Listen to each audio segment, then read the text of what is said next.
70 సంవత్సరాలు, అది కాకపోతే 80 సంవత్సరాలు, అది కూడా ఆయాసం కదా. మరి ఈ రోజుని 20 ఏళ్ళకే చనిపోతున్నాయి, 15 ఏళ్ళకే చనిపోతున్నారు, 25 ఏళ్ళకి చనిపోతున్నారు. అంటే దేవుడు నిర్ణయించిన కాలం కంటే ముందే ప్రాణాలు కోల్పోతున్నారు ప్రజలు. కేవలం మన దేశంలోనే కదండి, చాలా చోట్ల భయంకరమైన భూకంపాలు ఇవన్నీ జరుగుతున్నాయి. వీటి మధ్య అనేక మంది నశించిపోతున్నారు. ముఖ్యంగా యవనస్తులను టార్గెట్ చేస్తున్నాడు అపవాది. ఉంటుంది కదా, అక్కడ ఇరిమియా గ్రంథం 12వ అధ్యాయంలో ఉంటాం, లేదా 9:12 మాట ఉంటుంది. ప్రార్థన చేసే స్త్రీలు కనుగొనండి, రోదనతో చేసే స్త్రీలు కనుగొనండి, రాజమార్గంలో ఎవరు ఈది గుమ్మంలో చిన్నపిల్లలు లేకుండా చేయడానికి మరణము మన కిటికీల మీద ఎక్కువ ఉంది. మరణం చాలమ్మా, నాకు మరణం ఎక్కడ ఉందండి? కిటికీల మీద ఉంది. అందుకే మీరు ఏం పెట్టారా, మనము నేటి దినం ఉపవాస ప్రార్థన ప్రారంభించాం కనుక ఈ ఉపవాస ప్రార్థన ద్వారా దేవుడు అనేక అద్భుతాలు చేస్తూ ఉంటాడు. మన బైబిల్ గ్రంథంలోనే చూస్తున్నాం, వ్యక్తిగతంగా చూస్తున్నాం, మన జీవితాల్లో కూడా ఎన్నో మేలు పొందుకొని ఉన్నాం కదా. కనుక ఉపవాస ప్రార్థన అనగా దేవుడు నాకు నేర్పిన పాఠం అంటే ఉప ప్లస్ వాసము, ఉపవాసము. ఉప అనగా దగ్గరగా, వాసం అనగా నివాసం. దగ్గరగా నివాసం చేయడం ఎవరికి? ఆమె చాలామంది లోకానికి దగ్గరగా జీవిస్తున్నారు కనుకే ఈ యొక్క మరణాన్ని చవి చూస్తూ ఉన్నారు. ఇకపోతే దేవుడు మనిషిని ఎలా తయారు చేశాడు చెప్పగలరా సార్? చెప్పాలండి. ఆదికాండం 2వ అధ్యాయము లేదా 1వ అధ్యాయం 2వ భాగంలో ఈ మాటలు రాయబడి ఉంటాయి. తన స్వరూపమందు మన పోలిక చొప్పున నరులను చేయదము. ఒక నిమిషం.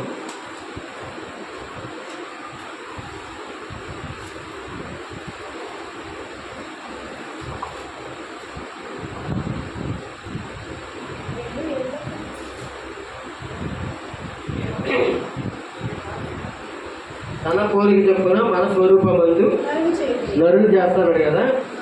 నరులు చేసే క్రమంలో నేల మంటిని తీసి చాలమ్మా, నేను చెప్తాను వినండి జాగ్రత్తగా. నేల మంటిని తీసి దానికి ఒక రూపాన్ని ఇచ్చి ఆయన జీవవాయువు ఊదితే నరుడు జీవాత్మ. ఓకే, మంచిది. దేవుడు నరుని నిర్మించిన విధానంలో పైకి కనిపించే అవయవాలు కొన్ని, కనిపించిన అవయవాలు కొన్ని. కనిపించినవి ఎవరు కనపడతాయి? డాక్టర్లు కనపడతాయి. దేవుడే నిర్మించాడు కదమ్మా, డాక్టర్స్ కనపడతాయి. అవి ఎలాంటివి అంటే గుండె, కిడ్నీలు, రేగులు ఇటువంటి కనిపిస్తుంటాయి. పైకి కనపడేవి కట్టు, ముక్కు, చెవి ఇవన్నీ మనకు కనపడతాయి. కానీ ఇవి రెండూ కాకుండా మరొక 4 అవయవాలు ఉంటాయి కలుసుకో. అవి దేవునికి మాత్రమే కనిపించేవి. ఏంటో చెప్పగలరు?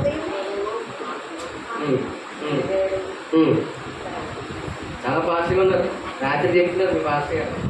ఎలా ఉంటారంటే బాగున్నంత స్పీడ్, అందరూ వాక్యం చేస్తున్న మీరేం భయపడక్కర్లేదు అని చెప్పి మంచిది. చక్కగా నాకు మీరు ప్రత్యుత్తరం ఇస్తున్నారు. దాన్ని బట్టి నేను ఇంకా సంతోషంగా ముందుకెళ్ళడానికి ప్రయత్నిస్తాను. మీరు ఏం పెట్టారా?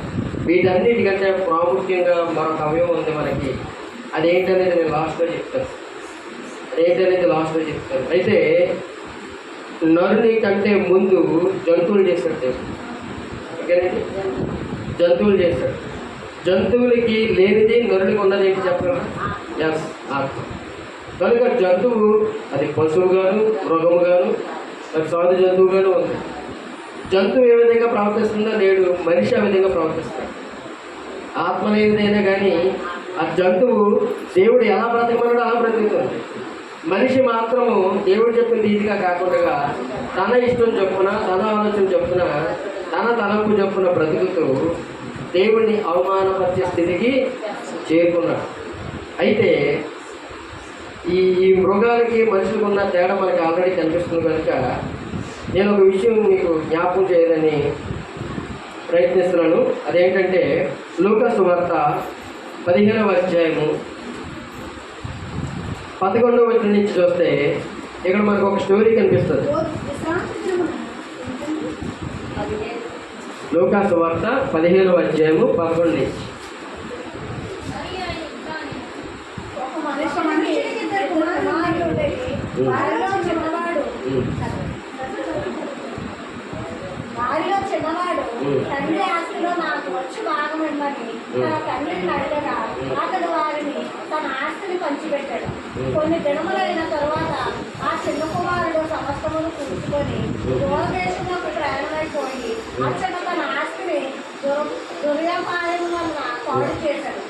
అదంతయు ఖర్చు చేసిన తర్వాత ఆ దేశమందు గొప్ప కరువు రాగా వాడు ఇబ్బంది పాడుసాగి వెళ్ళి ఆ దేశస్తుల్లో ఒకరిని చెత్త చేరాడు. అతడు పందుల వలన మేపుటకు తన పొలములోనికి వారిని పంపాడు.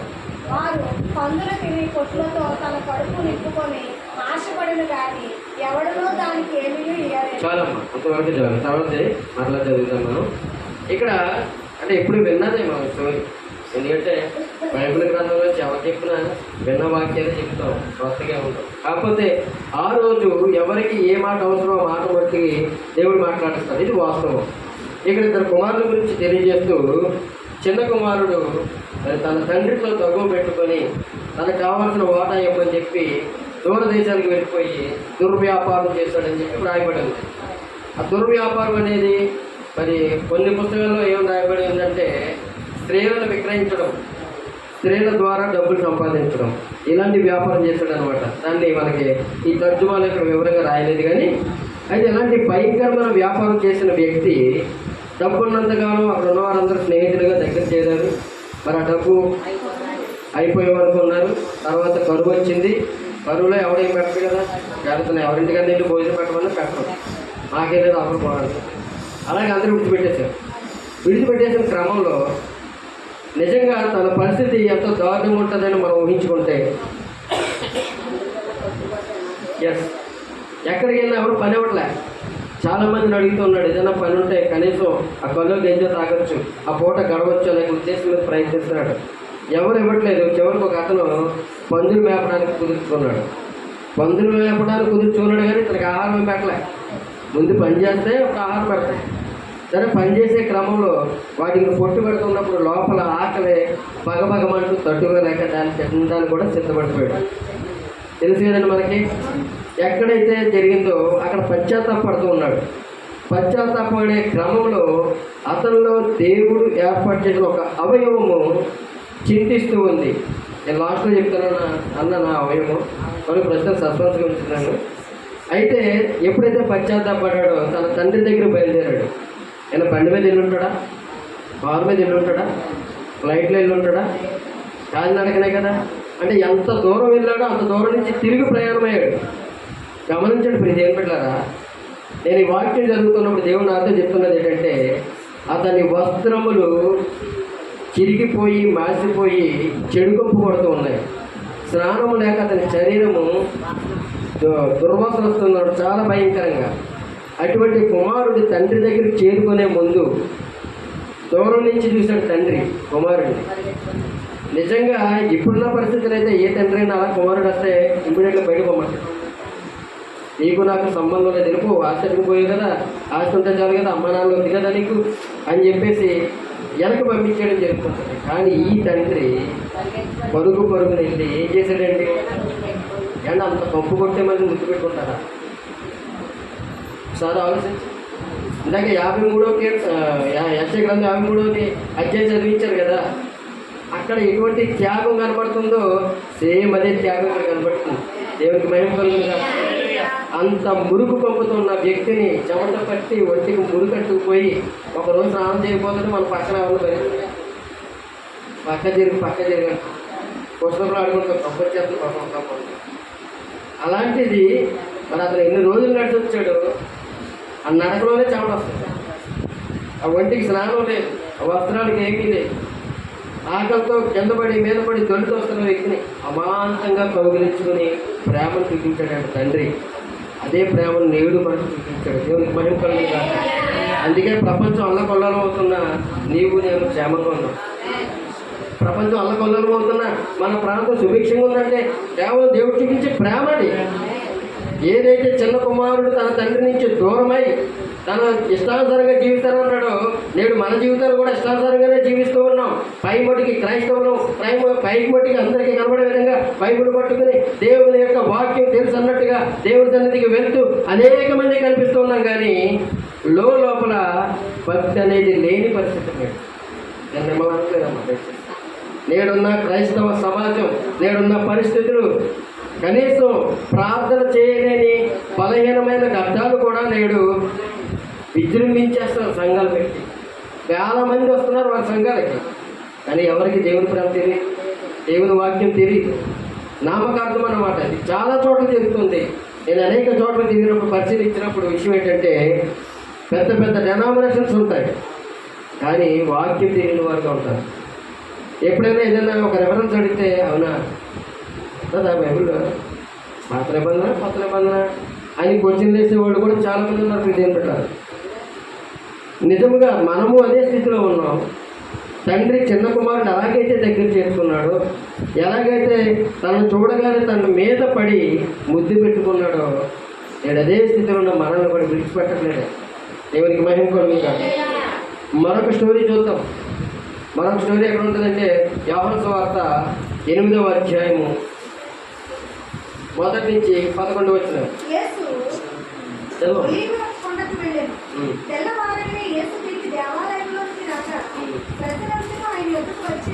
వచ్చింది కనుక ఆయన కూర్చుండి వారికి బోధించుండేది.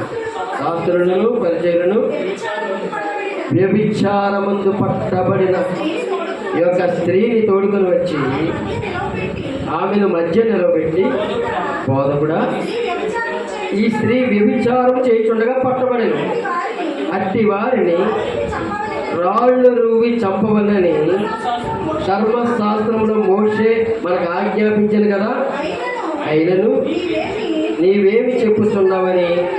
చాలమ్మా, ఇది కూడా మనకు తెలిసిన స్టోరీ. అయితే ఇక్కడ విషయం ఏంటి? వ్యభిచారంలో పట్టబడిన స్త్రీని మాత్రమే, పురుషుని కాదు. ఆ స్త్రీని పట్టుకుని వచ్చి ధర్మశాస్త్రం ఏం చెప్తుంది? దాని ప్రకారంగా రాళ్ళు ఇచ్చుకుని కొట్టి చంపాలి అని ధర్మశాస్త్రం చెప్తుంది. మన పని చేయట్లే వెళ్ళాం, ఆయన దగ్గర ఏంటి తీసుకురావడం అని అంటే, యేసుక్రీస్తు ప్రభువారిలో తప్పు పట్టాలనే ఒక ప్రయత్నం. నువ్వేం చెప్తావు అని తీసుకొచ్చామంటున్నాను. ఆయన ఏం చెప్తాడు అనేది ఆయన చెప్పినప్పుడు నేను చెప్పిన యొక్క అవయవం మాట్లాడుతున్నాడు. ఏదైతే సస్పెన్స్గా పెట్టానో అవయవం మాట్లాడుతుంది. అది రిలీజ్ చేస్తాను, కంగారు పడకండి. అయితే అక్కడ యేసుప్రభు గారు అంటారు, మీలో ఎవరైనా పాపం చేయకపోతే మొదటి రాయి ఇస్తుంది అని కూర్చొని 40 రాస్తుంటే అది చూసి భయపడి వీళ్ళందరూ భయపడి, తర్వాత ఆమె ఒంటరిగా ఉంది. అమ్మ వాళ్ళు ఎవరు నేను పట్టలేదంటే అందరూ వెళ్ళిపోయిన ప్రభు అన్నప్పుడు నేను కూడా నేను క్షమించేసాను, వెళ్ళిపో, ఇంకెప్పుడు ఇటువంటి పాపాలు చేయని చెప్పి పంపించేశారు. ఈ 2 స్టోరీల్లోని ఒక ప్రాముఖ్యమైన విషయం ఏంటంటే, ప్రియ దేవుని బిడ్డలారా, మనస్సాక్షి అనేది ఉంది. ఎంతవరకు దాచిపెట్టింది అదే. దేవుడు నేల మట్టిని తీసి నరుని చేసి ఆ నరునిలో పెట్టిన యొక్క ఏదైతే ఆత్మ, ప్రాణము, ఇవన్నీ వాటితో పాటు మనస్సాక్షి అనేదాన్ని కూడా నిలబెట్టాడు. ఆ మనస్సాక్షి అనేది ఒక రకంగా చెప్పాలంటే దేవునితో సమానమై ఉన్నది. అవునంటారా కాదు? మనస్సాక్షి అనేది దేవునితో సమానమై ఉన్నది. ఎందుకంటే మనం ఏదైనా తప్పు చేస్తుంటే మనలో గురించి గర్దిస్తూ ఉంటుంది. తప్పు, నువ్వు పని చేయకూడదు, లోకస్తులు చేయొచ్చు, అసలు నీకు అవకాశం లేదు, దేవుడు ఒప్పుకోవడం అని మనం గర్దిస్తూ ఉంటాం. ఈ మనస్సాక్షి అనేది ఎప్పుడైతే మనలో పనిచేస్తుందో అప్పుడు మనం కలిగి ఉన్న స్థితిని మనం గుర్తించగలుగుతాం. ఏదైతే పాపపు స్థితిలో ఉన్నామో, ఏదైతే దోషపూరితమైన జీవితాలు కలిగి ఉన్నామో, శాపం కలిగి ఉన్నామో, ఆ స్థితి నుంచి లేవనెత్తేది ఈ మనస్సాక్షి. ఎప్పుడైతే మన మనస్సు మనల్ని గర్దిస్తుందో ఖచ్చితంగా పశ్చాత్తాపంలోకి వస్తాం. అదే తప్పిపోయిన కుమారుడి జీవితంలో జరిగింది. ఇక్కడ రాళ్ళు నవ్వడానికి వచ్చిన వారి జీవితంలో కూడా వారి మనస్సాక్షి వారిని గర్దిస్తూ ఉంది. ఏ ఒక్కడు నీతిమంతుడు కాదు, అందరూ పాపం చేసి దేవుడు అనుగ్రహించే మహిమను పొందలేకపోతున్నారు. నిజంగా మనస్సాక్షి కలిగి ఉంటే లోకమంతా కూడా దేవుని దగ్గర దోషం అవ్వాలి. ఈ మనస్సాక్షులు 2 రకాలు ఉంటాయండి, మనం గుర్తించగలిగితే. కొందరు ఏంటంటే ఎన్ని చేసినా, ఎన్ని తప్పులు చేసినా నాకు ఏ శిక్ష రావట్లేదు కనుక ఏం పర్వాలేదు, దేవుడు నన్ను క్షమించేస్తాడు అనే ఒక మనస్సాక్షి. అది చాలా భయంకరమైన మనస్సాక్షి. ఇంకా ఆ త్రోవలోనే వెళ్తుంటారు వారు, భయం ఉండదు. ఎందుకు దేవుడు శిక్షించట్లేదు పూర్వకాలంలో శిక్షించినట్లు అని అంటే, నేటి కాలము కృపాయుగమై ఉన్నది కనుక, దేవుడు క్షమించేవాడు ఉన్నాడు కనుక నీకు అవకాశం దొరుకుతుంది. అంతేగాని మన గొప్పతనం కాదండి. మనం ఎలా బ్రతికినా పర్లేదు అనుకుంటూ ఉండొచ్చు, కానీ ప్రతిదీ లెక్కింపబడతారు. ప్రతిదీ దేవుని దగ్గర లెక్కింపబడతారు. ఆ లెక్కింపు ఎలాగ ఉంటుందంటే, ఎవరు చెప్తారులే సాక్ష్యం అనుకుంటున్నాం, సహజంగా అనుకుంటాం కదా.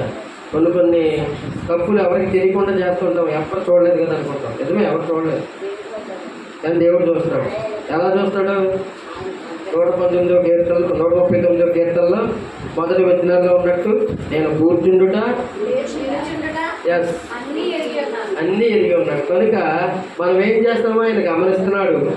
ఒకవేళ దేవుడు చూడట్లేదు, ఇక్కడ లేడని అనుకుంటే, నీవు తీర్పు దినాన నీవు నిలిచి ఉన్న భూమి, నీ పైన ఉన్న ఆకాశం అవి చెప్తే కదా సార్. కనుక ప్రతి దేవులారా, దేవుని యొక్క సన్నిధిలో దేవుని వాక్యం ఉంటున్న మనము వాక్యమై ఉన్న దేవుని యొక్క ఉద్దేశం ప్రకారంగా జీవించాలి అనేది ప్రాముఖ్యమైన విషయం. మనలో పశ్చాత్తాపం లేనప్పుడు, మనలో పాప క్షమాపణ లేదా మనస్సాక్షి అనేది లేనప్పుడు, మనము కూడా దేవుడు ముందుగా ఏర్పాటు చేసిన జంతువులు ఎలా ఉంటాయో అలాగే మన జీవితాలు క్రూరంగా మార్చబడ్డాయి అన్నమాట. అలాగే క్రూరంగా మార్చబడిన ఒక ఆమె జీవితాన్ని మీ ముందు ఉంచాలని నేను ఆశపడుతున్నాను. ప్రియమైన బిడ్డ, ఎవరామంటే ఎవరమ్మా? ఇంక నేను వాకింగ్ చెప్పక్కర్లేదండి. అయ్యారు వాకింగ్ చెప్పక్కర్లేదు. సీరియల్ చూస్తారమ్మా మీరు ఎవరన్నా? లేదని చెప్పండి, పర్లేదు. దేవుని సన్నిధిలో ఉన్నాం. చాలా సంతోషం. నాకైతే ఇంకా కొంతమంది మాట్లాడరు, కొంతమంది సీరియల్ చూస్తున్నారంటే, సినిమాలు చూస్తున్నారంటే. కానీ నేను ఆ మాట ఎందుకు అడిగానంటే, తప్పు పట్టాలని కాదు. ఇప్పుడు సినిమాల్లో అందరూ లేడీసే వినరు, అలాంటి వినని చెప్పడానికి అనమాట. యజ్బేల్ సరే మంచిది. మరి యొక్క యజ్బేల్ ఏం చేసింది? మొత్తం నాకు చెప్పేసి అందరూ వాక్యం. ఒకసారి చూద్దామా? రాజు మొదటి గ్రంథం 21వ అధ్యాయము.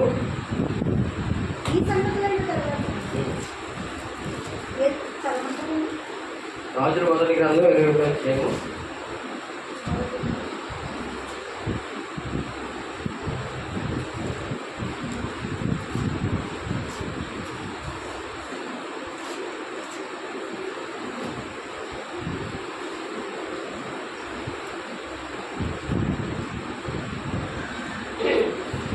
చదివింది కరెక్టే. ఈ సంగతులైన తరువాత యెజ్రెయేలులో షమ్రోను రాజైన ఆహాబు నగరం అనుకుని యెజ్రెయేలు వాడైన నాబోతును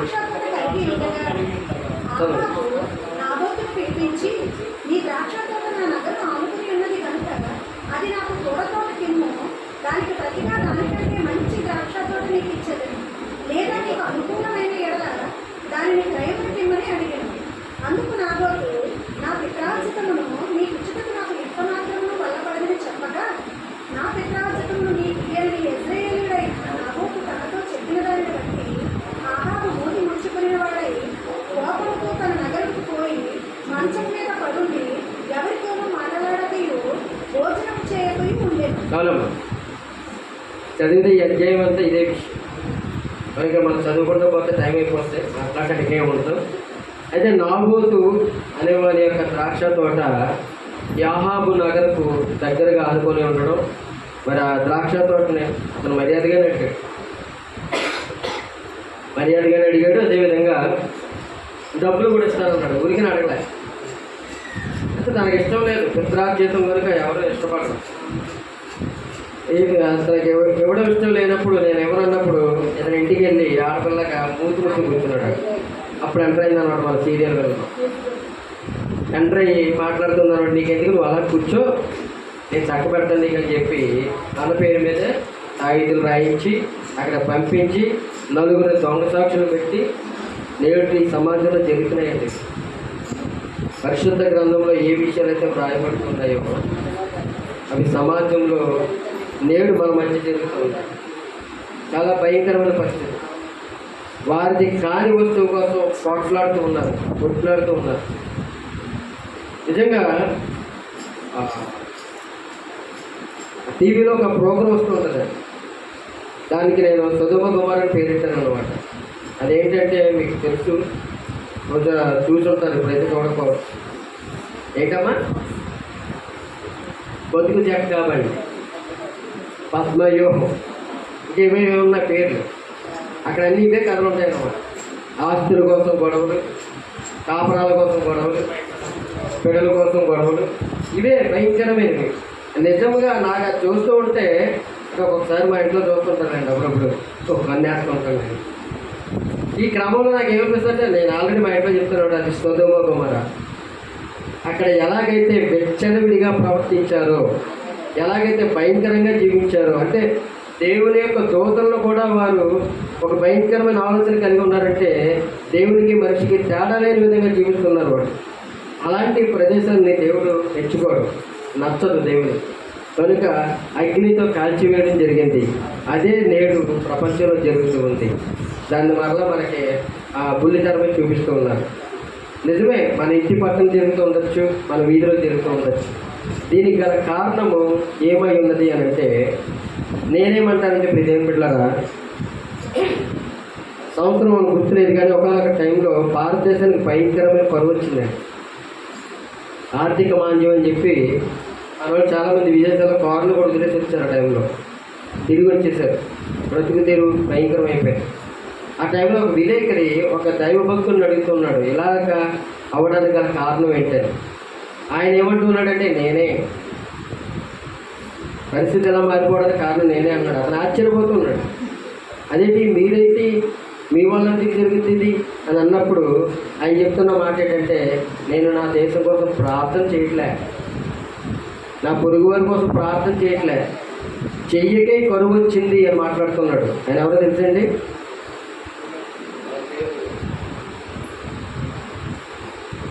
చెన్నైలో ఉంటుంది కదా కుటుంబం, దినకర్ గారు.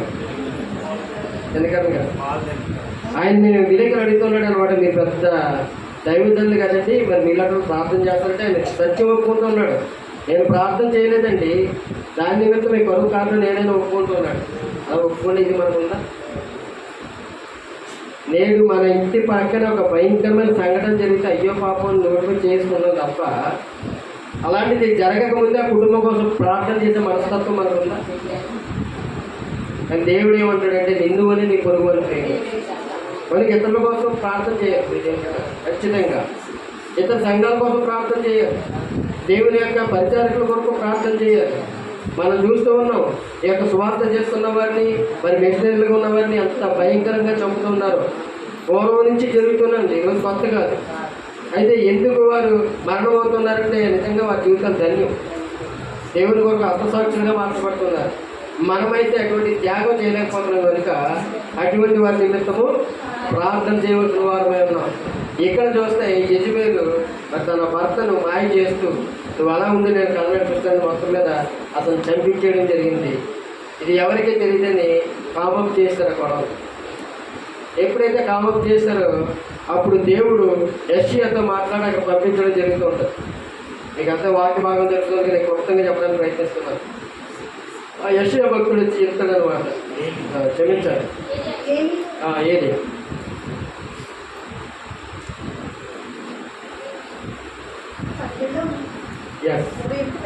అవును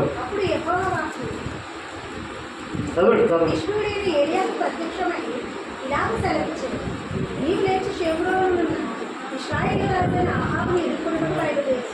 అతడు నాబోతు యొక్క ద్రాక్ష తోటలో ఉన్నాడు.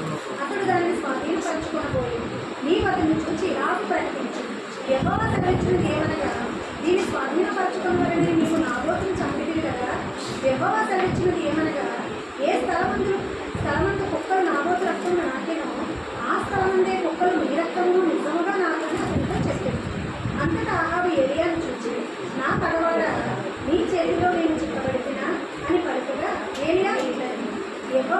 వారికి కీడు చేయడం మీకు మీరే అమ్ముకొని ఉన్నావు కనుక నా చేతిలో నీకు చిక్కింది. అందుకే యెహోవా నాకు సెలవిచ్చాడు. ఇక్కడ తన గొయ్యి తానే ఉన్నాడు. అదే గల్తీలు అనుకుంటారు మాట్లాడతారు. ఎస్, గల్తీలు రాసిన పత్రికలో మాట్లాడతారు, చదువుతాం.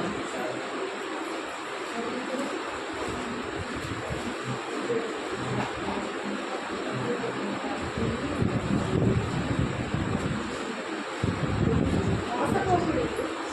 ఎన్నో రోజులు అమ్మది అది 6:7. మోసపోకుడి, దేవుడు చెప్పిన మాట. 172. దేవుడు ఎక్కిరింపబడడు, మనుష్యుడు ఏమి విత్తునో ఆ పంటనే కోయను.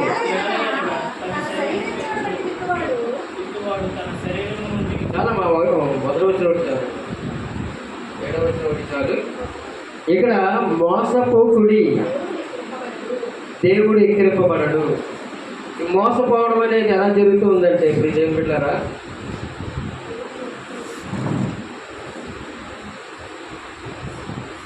నేటి సమాజంలో ఎక్కువగా మనమే చెప్పుకుంటున్న విషయం ఏంటంటే ప్రభుత్వాలు బాగాలేదని విమర్శిస్తూ ఉన్నాం. 15 ఏళ్ళుగా ఒక ఆయన పరిపాలన చేస్తున్నాడు. కొత్తగా వీళ్ళు వచ్చారు. వీళ్ళ వల్ల క్రైస్తవ్యానికి చాలా నష్టం జరుగుతుంది.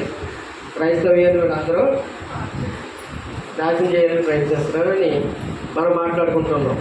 ఎవరైతారండి ఓట్లు? మనం వేయలేదు కదా, మరి ఎలా దగ్గర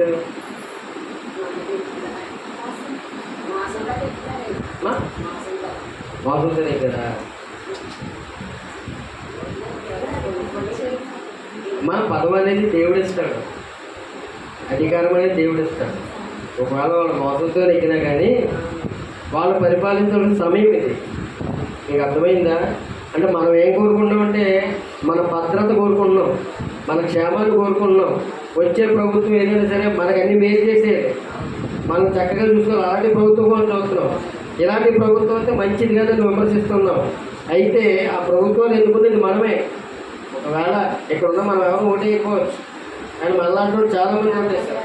నేనేం చెప్తానంటే ఈ ఎలక్షన్ టైంలో మా వాళ్ళు చాలామంది అడుగుతూ ఉంటారు సార్. ఉదయం 5 గంటల నుంచి 6 వరకు లైవ్ జరుగుతుంది నాకు ఫోన్ కాల్స్. దాంట్లో ఉంటారు ఒక 30 మంది వరకు. అయ్యగారు ఏ పార్టీ వస్తే బాగుంటుంది, ఆయన అడిగమ్మని చెప్తాను. ఎవరిని అడగాలి? ఎప్పుడైనా ఓటేసేటప్పుడు మీరు పోలింగ్ బూత్ దగ్గర ప్రార్థన చేసుకుని వేశారా? ఇక్కడ స్వయంకృత అపరాధం ఎవరిదే? ఫలానా నాయకుడు అయితే మన ఎవడంటే మనం రక్షించడానికి, అంతే కదా. ఇప్పుడు ఒకనొక టైంలో అయ్యా అన్నారండి, తప్పది.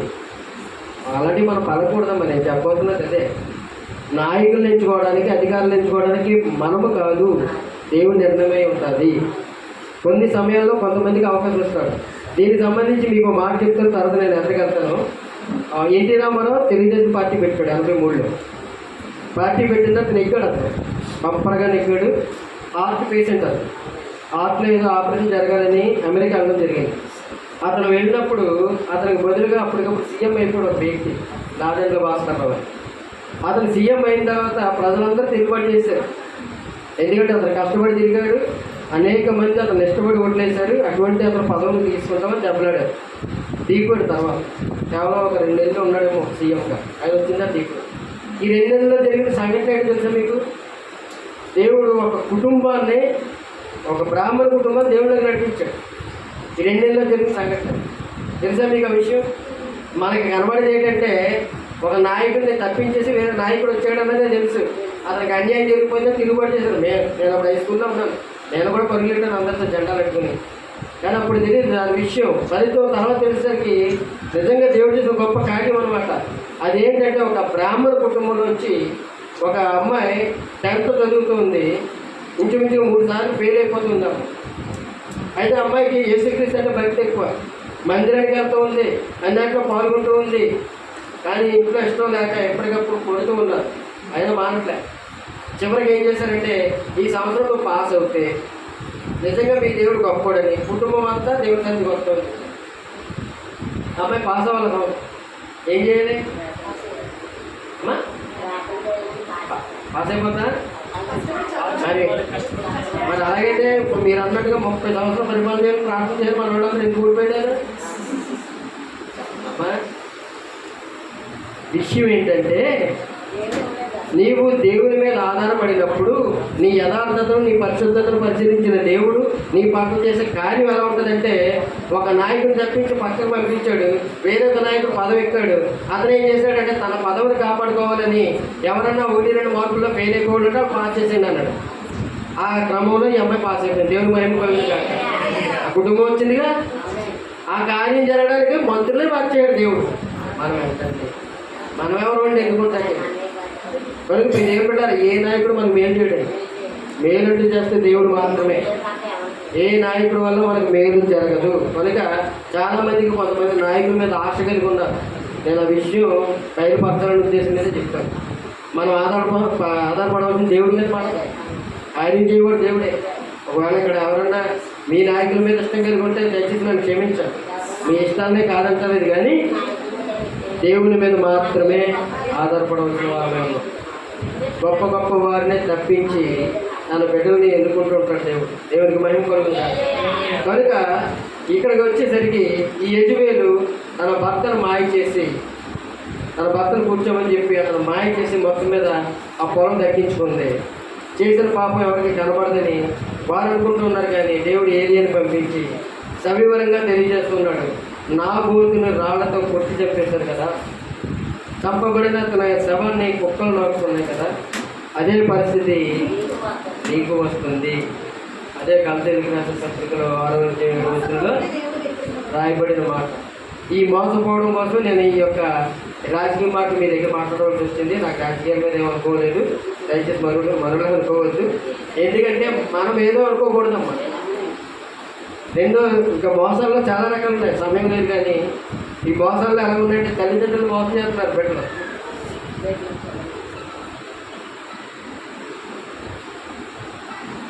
బిడ్డలు తల్లిదండ్రులు మోసం చేస్తారు. ఎలాంటి మోసం అంటే, మా పిల్లలు చాలా మంచి వాళ్ళు అనుకుంటాం. నాకు 2 అమ్మాయిలు 2 అబ్బాయి, ముందు అబ్బాయిలు తర్వాత అబ్బాయిలు చాలా చక్కగా గుబ్బుడిగా పెరుగుతారు. దేవుని తండ్రులు పెడతారు. ఎక్కువ ప్రవీణ్ గారికి తెలుసు, ఆ మందిరంలో ఒక మంచి అన్ని విషయాల్లో పాల్గొంటూ ఉంటారు. చాలా భయపడుతుంటూ ఉంటారు. అదే తెలుసు మనకు. కానీ వాడు బయటికి వెళ్ళిందంటే ఎలా ఉంటారనేది తెలియదు. నేడు తల్లిదండ్రులు మోసం చేసి ఎవరినో నమ్ముకుని బయటకు పోయి అన్యాయం అయిపోయి తిరిగి వస్తున్న పరిస్థితులు ఎన్నో ఉన్నాయి.